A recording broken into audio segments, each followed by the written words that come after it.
and go to Proverbs the 29th chapter. We're going to talk about how serious this is. Because what happened as a result of all these different switches of the narratives, these movies that was coming out, and we're going to talk about the music in a minute, is now the vision changed. The family was destroyed, and our families was broken down. Now, instead of men wanting to be good fathers and husbands, they wanted to be pimps where they could have a bunch of women. These things were celebrated now, which led to the destruction of our family, which led to the rise of all these single mothers. And this is why tomorrow you're going to have many women going to be sitting out here talking about, Father's Day is for me too. Ladies, if you're on right now, no, it's not. It's not. And we know you was great moms, and we know you sacrificed everything you had to do in order for these things to happen, for your children to be raised. But you're a mother. You can never be the father. And you trying to be the father is the reason why we're seeing the things that we're happening in this day. So today, we're going to talk about that mind of a slave, and we're going to destroy that mind of a slave so that blood of a king can come forth. Proverbs 29th chapter, verse 15 through 18. Let's get verse 15 there. The rod and reproof give wisdom, but a child left to himself bringeth his mother to shame. Now look at that right there. It said, what's that first part of it said again? The rod and reproof give wisdom. The rod and the reproof gives wisdom. So men, you have to understand, with you being absent from the home and not being in disciplinary areas, by the time that young boy gets around 9, 10 years old, that mama can't hurt him no more. And you all know it.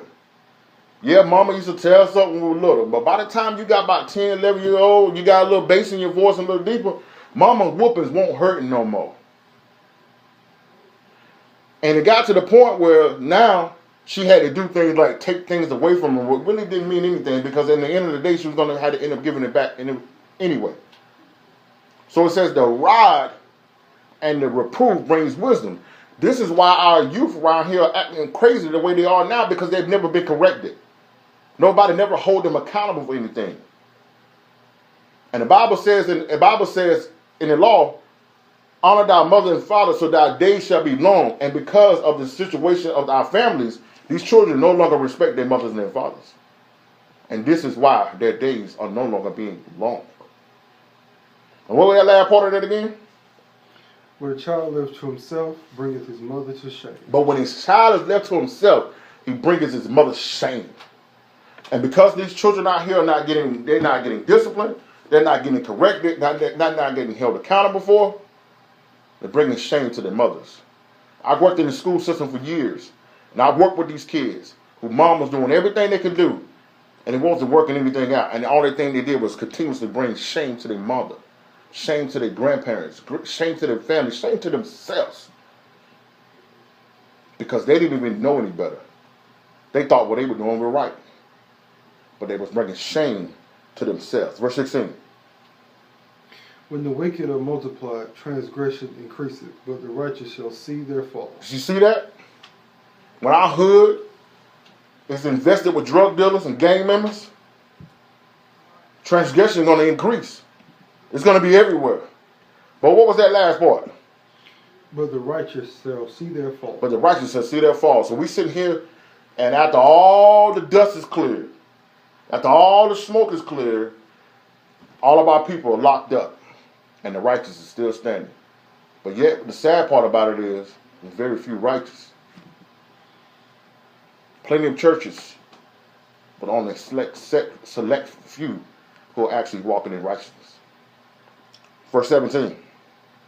Correct thy son, and he shall give thee rest. Yea, he shall give delight unto thy Listen to that right there. Correct your son. Men, how are you going to correct your son sending child support checks? Correcting your son is being there every day, understanding what your mom, the mother of your children is going through. You can't just send a child support check and think that's going to be raising them. Man, I'm doing my part, bro. I send my child support every week. My baby mama get that $50 every week. The rent's $700. What you think that $50 is doing? Well, man, I'm doing the best I can, bro. No, you're not. And then when I hear these dudes out here saying this crazy stuff, Yo, bro, why you still in the street hustling? But I got kids to feed. Why your kids hungry then? Why your kids walking around looking like they looking? Read that verse for me again.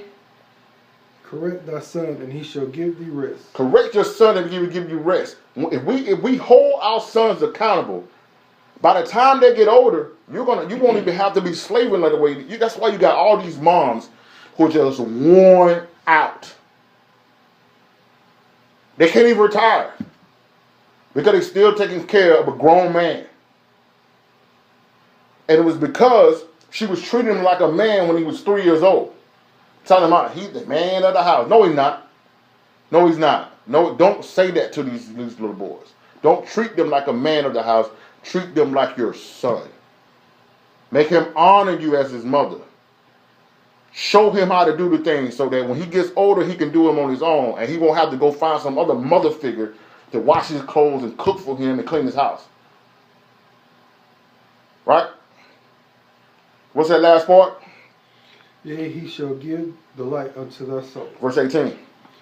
Where there is no vision, the people perish, but he that keepeth the law, he is happy. Happy is he. You hear that? Where there is no vision, the people will perish. And in our communities, in our neighborhoods, in our homes, in our cities, in our society, there is no vision of God. Yet there is a vision, but the vision is coming from Satan, not from God. Now, we have to be honest with ourselves, man. As a so-called black man, so-called African-American man, we have failed in many ways. We have failed our families. We have failed our communities. We have failed our God. It's just as simple as that. We need to be honest about it. All these single moms out here, this should not be going on. That is not the will of the Most High. We have failed our families. We have failed our children. We have failed our churches. We have failed our people. We have failed our nation of Israel. We have failed it. But what is often overlooked and devalued is the systematical prejudice that we have constantly had to battle in this country. And it really upsets me when you have a conversation amongst the people, amongst the brethren, and people say stuff like, listen, man, I got mine. These people had no chance. They could have made the right decisions. You don't know that story, man. How you going to be a man if you ain't never met one? How you going to be right if you ain't never seen right done before your eyes? And we're trying to hold these people accountable for something they were never given. We're gonna ask them to be something they were never prepared to be for. And this is what disturbs me, is the way we look down on our people, who didn't have the opportunities and chances that we did. And yes, I know a few of us have came out from the dust and came up out of the mud and made something of ourselves. Hallelujah. All glory to the Most High for that. You can't take glory for that, and we can't hold them responsible for what they are. Our prisons are full of our people because it was strategically done that way. You're going to see that in a second. We have constantly have to fight the prejudice and the systems that were set up to destroy us. And because many of people don't acknowledge those things are never really combated in a proper manner. Because we use those things as a crutch of saying the white man this and the white man that and the white man this. Then we don't never look in the mirror and hold our own self accountable. We were set up to fail. We were encouraged by music and television to choose wrong. The so-called black man has been purposely directed into three professions: drug dealer, rapper, and athlete. Drug dealer, rapper, and athlete. Now, let me break those things down for you for a second. Every rapper, 89 to 95% of the rappers only glorify and talk about dope. From my day all the way up to now. You got Rick Ross out there who everybody knows went to college, played football in college, and was a correctional officer in prison, telling everybody that he's every day I'm hustling. Yeah, he's hustling, and he has ripped off a generation to believe that this is the life you're supposed to live when he didn't live it. And I can go back as far as my day with Ice Cube. Ice Cube went to Arizona State. When he was out there going around the nation talking about some straight out of Compton, he was in Arizona State in college. Plies. Went to college. Never sold dope a day in his life.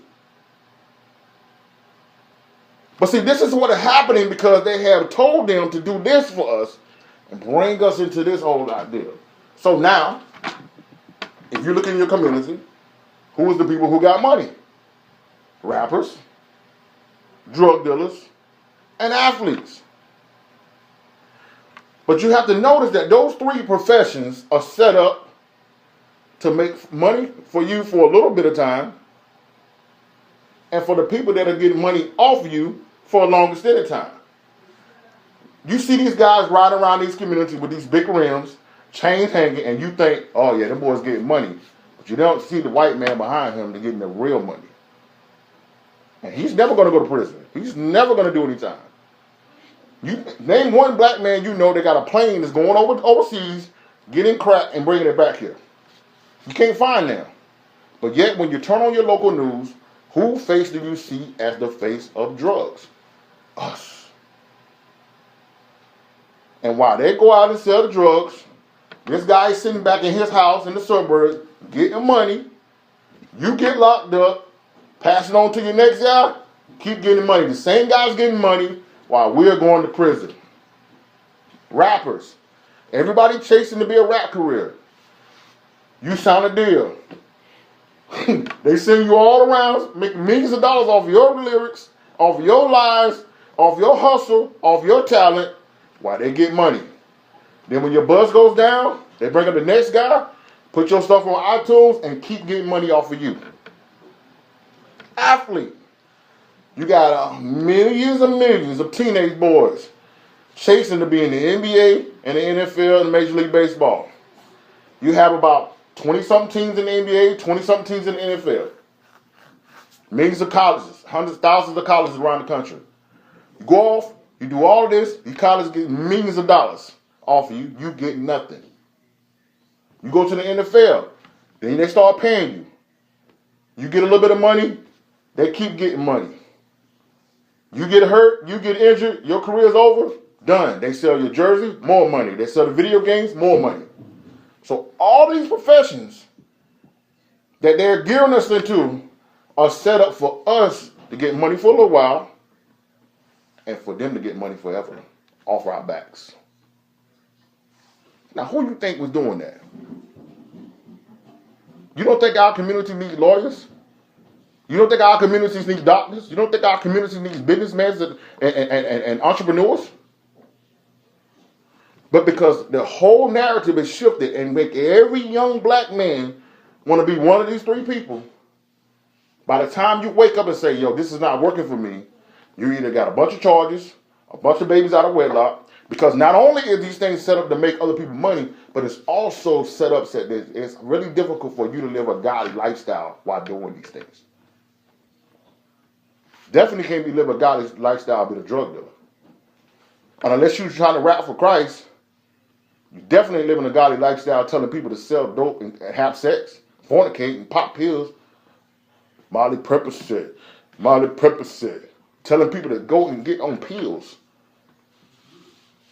I heard the truth of the matter, they said Future don't do no drugs and is a vegan.